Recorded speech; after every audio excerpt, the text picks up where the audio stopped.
Hi, my name is Class Gregory Ponce, and welcome back to the channel. Today we're doing atheism, agnosticism, skepticism, reducement, DJ breakdown of atheism, agnosticism, skepticism, reducement, and types of atheists, psychology of atheism, part 1, not making use of charge reaction.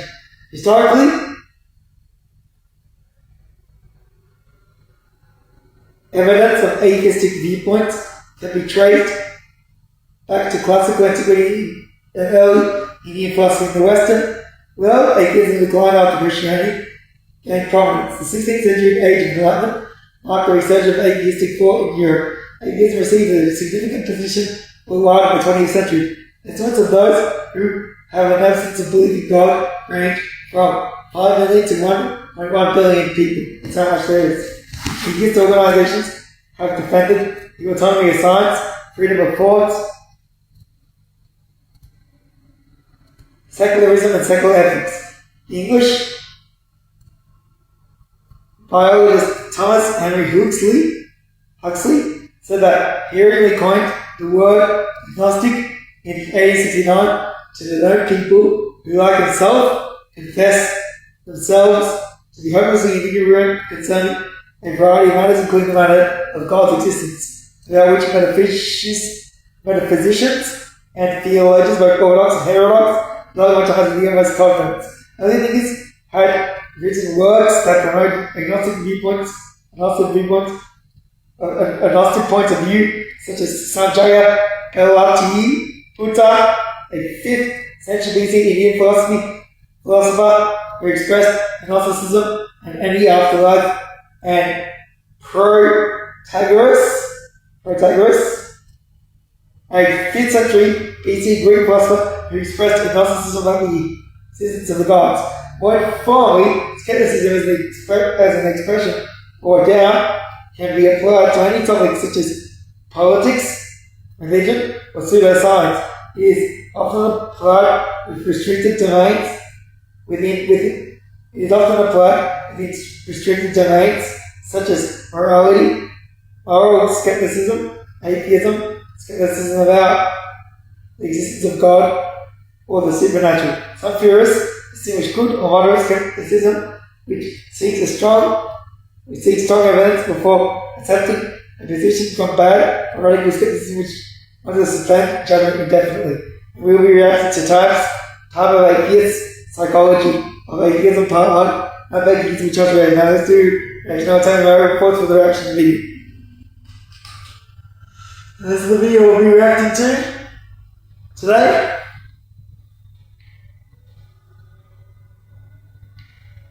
We start from the start.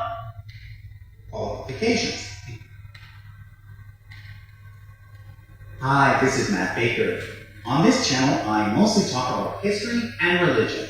When it comes to history, I'm actually an amateur, meaning I don't actually have any degrees in history. I just do it for fun. However, when it comes to religion, I do have several qualifications, including a PhD in religious studies from the University of Warwick. So far on this channel, I've mostly talked about Judaism and Christianity, but I've also covered a bit of Islam, Hinduism, and Buddhism. However, one thing I've yet to talk about is atheism, or the lack of religion, which is ironic because atheism was actually the focus of my PhD thesis. So today I'm launching a 3-part series on the psychology of atheism based on my dissertation. In this first episode, I'll be covering the terminology, which will include a discussion of the various different types of atheists and what atheists believe.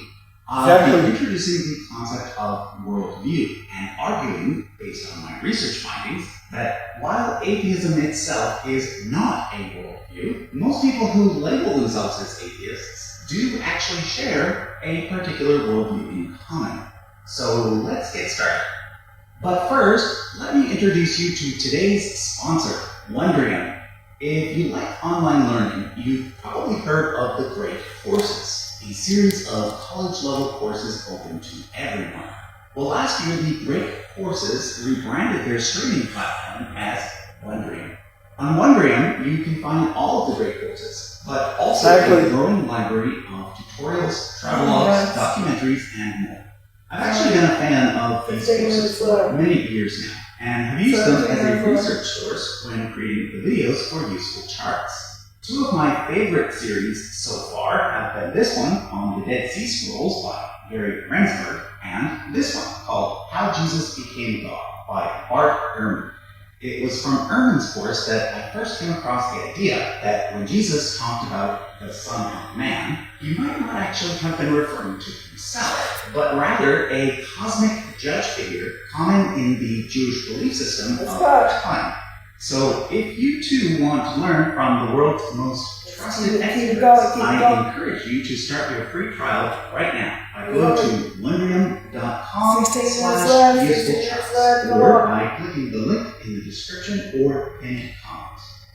Okay, so I'd like to begin by defining the word atheist. This is what I'm doing At the in most this series basic as well. level, an atheist is simply a person who lacks a belief in God or gods. This is actually quite different from what most people think an atheist is. Most people assume that when a person says that they are an atheist, that means that the person holds firm to the belief that God does not exist. But that's not necessarily true. At birth, we are all atheists, because we are too young to understand the concept of God, and therefore, by default, we lack a belief in one. Some human cultures, although it's rare nowadays, have evolved to simply not have a God concept, and therefore everyone in those cultures could be called atheist. In other words, they wouldn't say that God doesn't exist. 15 minutes left. What? What's that? Then, of course, there are those who are truly undecided. We sometimes call such people agnostics, but that's not really correct either.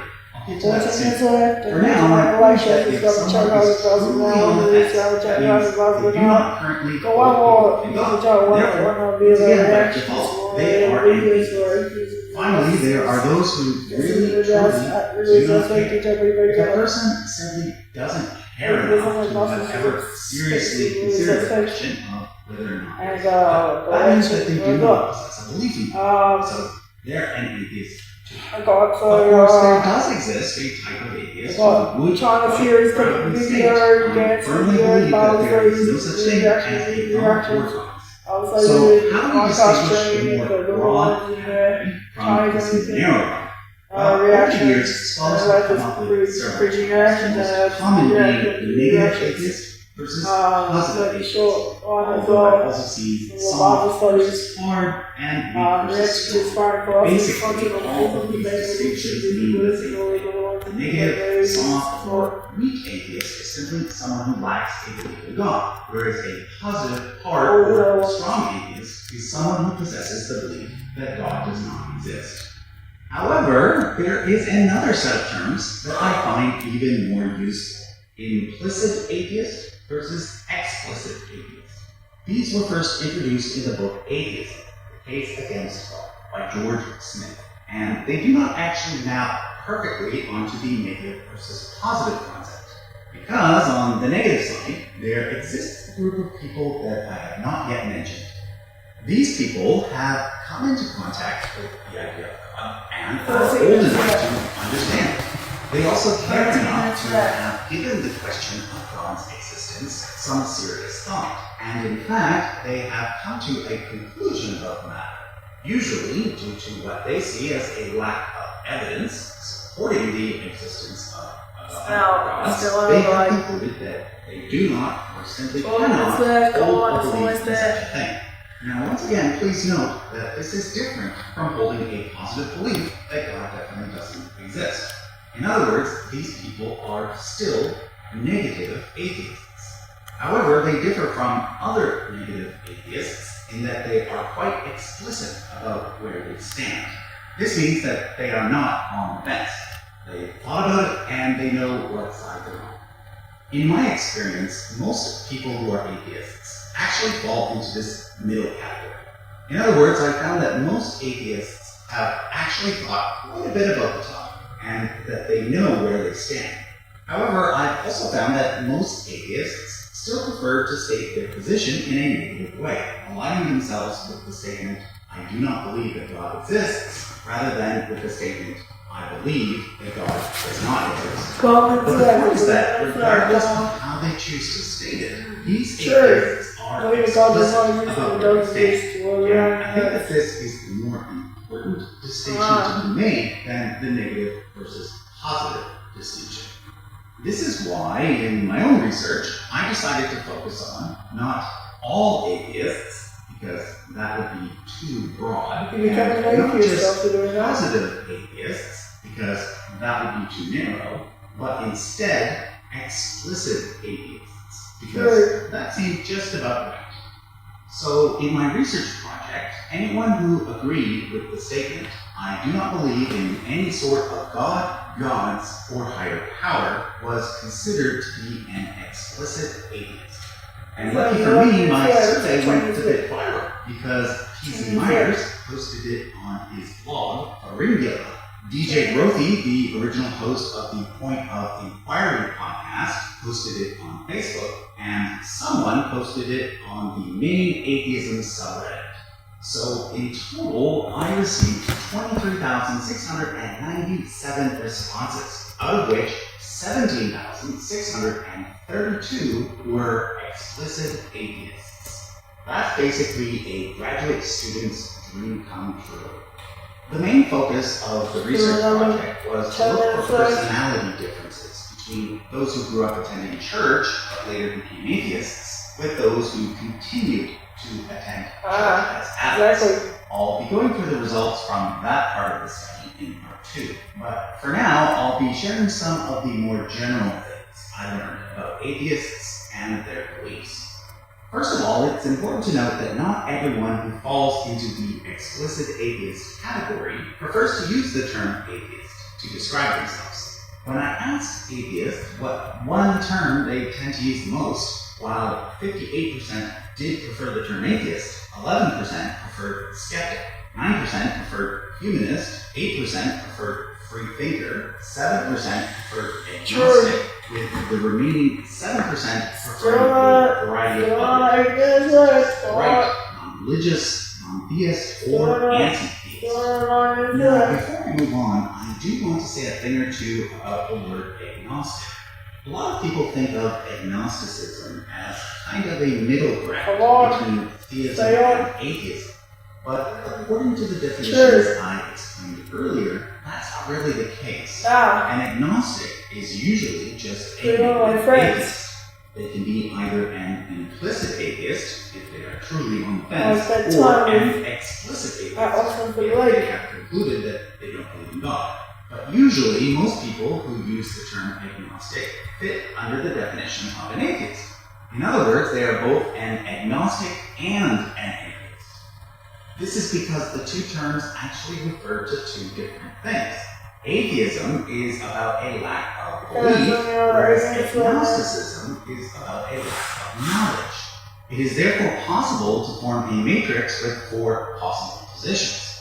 So technically, there are agnostic theists too, but generally speaking, I found that most people who call themselves agnostics are on the atheist variety. Okay, with all that under our belt, I'd now like to introduce the term worldview. This is because I'm going to argue the following 2 points. First, I want to make it clear that atheism itself is not a worldview. However, I'm also going to argue, based on my research findings, that most explicit atheists do actually share the same worldview in common. So, what is a worldview anyway? Well, according to the dictionary, it is a comprehensive conception or philosophy of the universe and of humanity's relation to it. As part of my research, I looked at several different ways that this can be broken down further. And what I found is that a person's worldview needs to include at least 3 main components. First, it has to have an ontology. Ontology is concerned with the nature of reality. So, for example, some people believe that the world is made up entirely of physical stuff. That's true. Matter, a position called materialism, or more broadly, naturalism. A few people believe that the world is made up of both physical stuff and non-physical stuff, a position called dualism. Such people are open to the idea of a supernatural world existing alongside the natural world. Finally, a third group of people believes that only non-physical stuff is really real. In other words, the physical world is just an illusion, and in reality, we all actually exist in some sort of huge hive mind or something like that. A person's position on ontology greatly impacts their beliefs about how the universe came to exist. So, for example, if you're a naturalist, you believe that the universe, or perhaps the multiverse, is self-existent, and that as a human, one must find one's own meaning and purpose in it. But on the other hand, if you're open to the idea of the supernatural, you probably believe that God, or something like God, created the universe, and that there's some sort of divine purpose. The second thing a world has to have is an epistemology. Epistemology is concerned with how we are able to know. So, do we obtain knowledge entirely through human reason and through the scientific method, or can we obtain knowledge in other ways, such as through divinely inspired books, or through looking into God, some other supernatural force might be telling us? Finally, a worldview has to have an axiology. Axiology is concerned with values. So things like what is good and what is bad, as well as what is right and what is wrong. So my first point is that atheism actually has nothing directly to say about any of these things. Atheism is simply about one thing and one thing only, the existence of God or gods.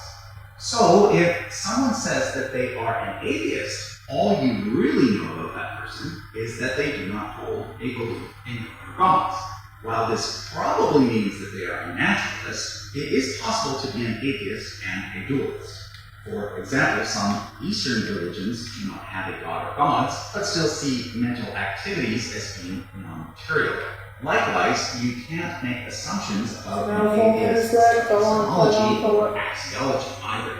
This is in contrast to humanism or secular humanism, which is in fact a full worldview. I took a look at several manifestos put out by humanist organizations and found that they all include some very specific position statements on ontology, cosmology, and axiology. Humanists are decidedly naturalists, aligned with science and reason, and interested in making the world better.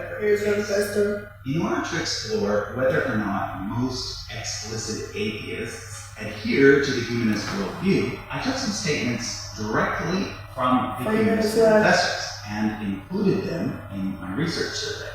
This allowed me to compare how atheists responded to those statements with how theists responded to them. And what I discovered is that atheists align very strongly with the worldview of humanism, whereas theists do not. So, in particular, I found that the vast majority of atheists have an ontology that is decidedly natural, meaning that they believe that the natural world is all that exists, and all that ever exists. This was in contrast to theists, who were much more likely to believe in the existence of a spirit world, or in a soul that lives on after death, or that the universe was created by God. In terms of epistemology, again, I found that the vast majority of atheists believe that human reason alone should be the foundation of knowledge, whereas theists were open to divine revelation. Finally, as you might have guessed, axiology was the one area where atheists and theists were in agreement. For example, both groups agree that it is good to help those who are less fortunate and that we should try to avoid harming others. The conclusion that I was able to draw from all of this is that while atheism itself is not a worldview, most atheists, at least in the Western world, do tend to share the same worldview in common. The worldview of humanism, which is based on some very specific philosophical positions. So, to sum up, in addition to not believing in God or gods, most atheists do believe in the following things: that the physical material world is all that exists, that the universe Subscribe is subscribe- that science and subscribe- reason are the only ways to obtain knowledge. Now, here's why I think this that reaction making was a pretty connection good. between I think atheism it was clear cut and worldview getting it right about the is atheism. important. I've Presented noticed very that well, in debates according to the between research. atheists and theists, atheists often like to put all the burden of proof on theists. This is because theism is, by definition, a Reminds me of one of my other positive, American friends. atheism is, by definition, a negative. Debating. However, what I'd like to see more of is Science discussions that are one based from around the concept of Wisconsin, at Canada. worldview level, both groups have Canadian, positive, Wisconsin, whatever. and therefore both groups have to defend them. Okay, so in the next episode of this series, which I'll likely post in about a month or so, I'll be delving into some of the more interesting findings from my research, those that relate to personality and how theists differ from atheists on various psychological measures. For now, if you're interested in reading my entire PhD thesis, I do have a few copies available in a book format. You can find a link to that in the description. And don't forget to check out Wondrium. Not only do they have some great content relating to history and religion, they also have lots of other great categories as well. That's good. Once again, you can find them Why by can't I using get the enough money link in for the my description subscribers? or in the comment, or by going directly to wondrium.com/useful chats. Thanks for watching. Thanks for making, bro. And thank you as well. God bless you. Kubariki. Really. Mark Baker. Gospod dajte blagoslovi. Bože maš. Bože naš. Catch you. More out of a Closing out now in 3, 2, 1. Peace out. As Christ.